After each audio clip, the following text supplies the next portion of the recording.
Hello friends, business मंत्रा YouTube channel पर आपका स्वागत है।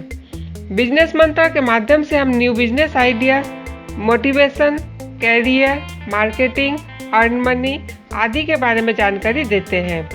साथ ही मार्केटिंग और पब्लिसिटी के बारे में भी जानकारी देते हैं, जो नए बिजनेस शुरू करने वालों के लिए काफ़ी फायदेमंद होते हैं।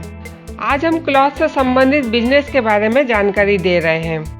क्लॉथ बिजनेस में पहला है बुटीक बिजनेस।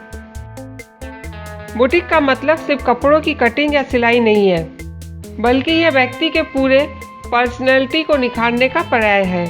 यदि आप ऐसा करने में सफल होते हैं तो इस बिजनेस को ऊंचाइयों तक पहुंचा सकते हैं। बुटीक की डिमांड बड़े शहरों से लेकर छोटे शहरों में बढ़ती जा रही है। क्लॉथ बिजनेस का दूसरा है डिजाइनर साड़ी बिजनेस। साड़ी का बिजनेस एक सफल व बेहतर बिजनेस है, क्योंकि बड़े शहरों से लेकर छोटे शहरों तक में महिलाएं साड़ी पहनना पसंद करती है। घरेलू महिलाएं हो या कामकाजी महिलाएं, उन्हें साड़ियों की डिमांड हमेशा रहती है। क्लॉथ बिजनेस में तीसरा बिजनेस है भगवान के वस्त्र। मार्केट में भगवान के वस्त्र की डिमांड हमेशा बनी रहती है, क्योंकि पूजा से संबंधित सभी चीजें बाजार में आसानी से उपलब्ध हो जाते हैं। लेकिन जब बात देवी देवताओं के वस्त्रों की आती है तो बड़ी समस्या होती है, क्योंकि अधिकतर शहरों में इन वस्त्रों को तैयार करने के लिए कोई खास टेलर या बुटीक नहीं है। इस बिजनेस में कंपटीशन ना के बराबर है। क्लॉथ बिजनेस में चौथा बिजनेस है कढ़ाई। यदि आप सुई धागों की बाजीगरी से वाकिफ है या इसमें आपकी रुचि है तो आप कढ़ाई के द्वारा काफी कमाई कर सकते हैं। Bedsheet, cushion, sofa cover, sari, चुनरी, लहंगा, ब्लाउज, कुर्ते आदि पर कढ़ाई का काम शुरू कर सकते हैं। मार्केट में कंपटीशन जरूर है, पर जिन्हें अच्छा काम आता है उनके लिए काम की कमी नहीं है। बेहतरीन डिजाइन के साथ साथ काम में सफाई हो तो ऑर्डर मिलने में कोई परेशानी नहीं होती है। क्लॉथ बिजनेस में पांचवा है ब्लाउज का बिजनेस। ब्लाउज का बिजनेस आप कई तरह से कर सकते हैं। पहला तरीका है आप घर पर ही महिलाओं के ऑर्डर पर उन्हें ब्लाउज सिलकर दे सकते हैं। दूसरा तरीका है आप होलसेल मार्केट से ब्लाउज के ऑर्डर लेकर आए और उन्हें सिलकर दें। तीसरा तरीका है आप होलसेल मार्केट से रेडीमेड ब्लाउज लाकर उन्हें सेल करें। क्लॉथ बिजनेस में छठवां बिजनेस है डिजाइनर ब्लाउज। डिजाइनर ब्लाउज का बिजनेस उनके लिए एक बेहतर बिजनेस है जिन्हें सिलाई के साथ कढ़ाई की जानकारी व उसकी बारीकियों की अच्छी समझ है। अपने साथ कुछ अच्छे कारीगरों को जोड़कर बड़े स्तर पर डिजाइनर ब्लाउज बिजनेस कर सकते हैं। डिजाइनर ब्लाउज तैयार करके होलसेलर या रिटेलर को सप्लाई दे सकते हैं। क्लॉथ बिजनेस में सातवां बिजनेस है रेडीमेड पेटीकोट का बिजनेस। मार्केट में रेडीमेड पेटीकोट की काफ़ी डिमांड है। ये 12 महीने चलने वाला बिजनेस है। इस बिजनेस को लो बजट में भी शुरू कर सकते हैं। आप पेटीकोट सिलाई करके होलसेलर या रिटेल में बेच सकते हैं, या फिर होलसेल मार्केट से रेडीमेड पेटीकोट लाकर सेल कर सकते हैं। क्लॉथ बिजनेस में आठवां बिजनेस है स्कूल यूनिफॉर्म का बिजनेस। आपको सिलाई आती है तो आप स्कूल यूनिफॉर्म का बिजनेस शुरू कर सकते हैं। यह शॉर्ट टाइम बिजनेस जरूर है, लेकिन इसमें 2-3 महीने में ही अच्छी खासी कमाई हो जाती है। स्कूल यूनिफॉर्म का यह काम आपको सीजन शुरू होने के 2-3 महीने पहले ही मिलने लगते हैं। उसके बाद ये काम मिलना काफ़ी कम हो जाते हैं। इस बिजनेस को करने का सबसे सरल तरीका है स्कूल यूनिफॉर्म बेचने वाले दुकानदारों से मिले और उनसे ड्रेस सिलाई का ऑर्डर लेकर आए। क्लॉथ बिजनेस में 9वां बिजनेस है ब्राइडल कलेक्शन। वेडिंग सीजन में बड़े बड़े फैशन डिजाइनर द्वारा वेडिंग कलेक्शन लॉन्च किया जाता है। आप भी अपने शहर में ब्राइडल कलेक्शन की शॉप शुरू कर अच्छी कमाई कर सकते हैं। जरूरी नहीं है कि आप खुद डिजाइनिंग करें। दिल्ली, जयपुर जैसे बड़े शहरों से आप बड़े डिजाइनरों की कॉपी किए कलेक्शन सेलिंग के लिए ला सकते हैं। इसमें काफ़ी अच्छा मार्जिन मिलता है। इस बिजनेस को आप 1 से 2 लाख रुपए में शुरू कर सकते हैं। क्लॉथ बिजनेस में 10वां बिजनेस है लेदर के जैकेट बिजनेस।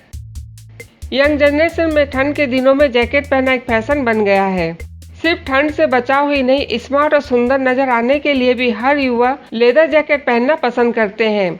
जो लोग सीजनल बिजनेस करते हैं या ठंड के दिनों में बिजनेस की तलाश में हैं, उनके लिए जैकेट का बिजनेस एक अच्छा ऑप्शन हो सकता है। इस बिजनेस को किसी भी छोटे बड़े शहर में शुरू कर सकते हैं। क्लॉथ बिजनेस में 11वां बिजनेस है मफलर का बिजनेस।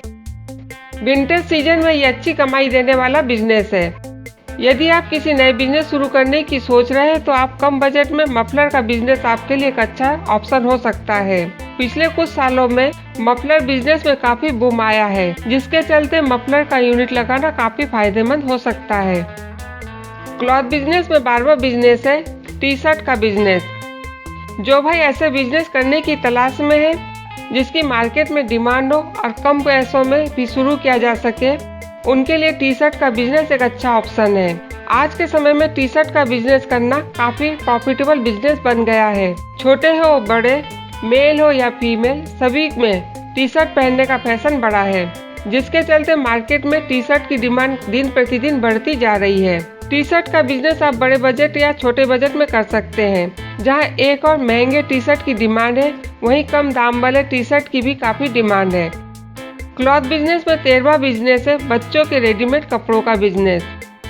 क्लॉथ बिजनेस में बच्चों के रेडीमेड कपड़ों का बिजनेस भी कर सकते हैं। फ्रॉक, बाबा सूट, बेबी सूट, बच्चों के होजरी आइटम सेल कर सकते हैं। इस बिजनेस को आप कहीं भी शुरू कर सकते हैं। गांव-गांव फेरी लगा सकते हैं, फुटपाथ पर दुकान लगाकर सेल कर सकते हैं। मार्केट में किड्स क्लॉथ शोरूम शुरू कर सकते हैं। क्लॉथ बिजनेस में 14वां बिजनेस है फैब्रिक पेंटिंग। मॉडर्न जमाने में कपड़ों पर विभिन्न डिजाइन वाले फैब्रिक पेंटिंग का चलन तेजी से बढ़ रहा है। फैब्रिक पेंटिंग के लिए फैब्रिक कलर का यूज किया जाता है। यह ऑयल पेंट की तरह ही होता है। यह कलर पानी से नहीं निकलते हैं। यंग जनरेशन, स्कूल व कॉलेज गर्ल्स व बॉयज अपने टी शर्ट या टॉप पर अपने नाम को ड्रॉ करना, अपने बर्थडे वाले मंथ को लिखना, अपनी राशि के हिसाब से मोनो डिजाइन करना, अपने किसी खास कार्टून का डिजाइन करके पहनने का चलन तेजी से बढ़ा है। ऐसे में फैब्रिक पेंटिंग का बिजनेस भी आपके लिए एक अच्छा ऑप्शन हो सकता है। क्लॉथ बिजनेस में 15वां बिजनेस है गर्म कपड़ों का बिजनेस। गर्म कपड़ों का बिजनेस सीजनल बिजनेस है, लेकिन इस बिजनेस की खासियत यह है कि 2-3 माह में ही इस बिजनेस से अच्छी कमाई हो जाती है। जो भाई शॉर्ट टाइम सीजनल बिजनेस करते हैं, उनके लिए बिजनेस काफी अच्छा ऑप्शन है। क्लॉथ बिजनेस में 16वां बिजनेस है jeans manufacturing business. Jeans item की डिमांड हमेशा बनी रहती है। लेडीज जीन्स हो या जेंट्स जीन्स या फिर दोनों तरह के जीन्स का मैन्युफैक्चरिंग कर सकते हैं। यदि आप ब्रांड बनाना चाहते हैं तो अपनी कंपनी का लोगो लगाकर मार्केट में सप्लाई दे सकते हैं। जीन्स मैन्युफैक्चरिंग बिजनेस के बारे में पूरी जानकारी चाहते हैं तो कमेंट बॉक्स में लिखें। फ्रेंड्स, क्लॉथ बिजनेस के बारे में दी गई जानकारी आपको पसंद आई होगी। बताए गए इन क्लॉथ बिजनेस को आप किसी भी छोटे बड़े शहर, गांव या कस्बे में शुरू कर सकते हैं। इन बिजनेसों की सबसे बड़ी खासियत यह है कि इन्हें आप छोटे स्तर पर लो बजट में शुरू कर सकते हैं या फिर बड़े स्तर पर कर सकते हैं। घर से शुरू कर सकते हैं, मार्केट में शॉप लेकर शुरू कर सकते हैं, फेरी लगाकर सेल कर सकते हैं, फुटपाथ पर सेल कर सकते हैं। आप जहां रहते हैं वहां अपने बजट के हिसाब से इनमें से किसी भी क्लॉथ बिजनेस को शुरू कर सकते हैं। वीडियो में बताए गए सभी बिजनेस के लिंक ब्लॉग में दिए गए हैं। ब्लॉग का लिंक वीडियो के डिस्क्रिप्शन में मिल जाएगा। फ्रेंड्स, वीडियो पसंद आने पर इसे लाइक करें, अपने दोस्तों को शेयर करें। यदि बिजनेस से संबंधित हमारे वीडियो नियमित पाना चाहते हैं तो चैनल को सब्सक्राइब करें। आज बस इतना ही, फिर मुलाकात होगी एक नए वीडियो में एक नए बिजनेस मंत्र के साथ। Good bye, take care.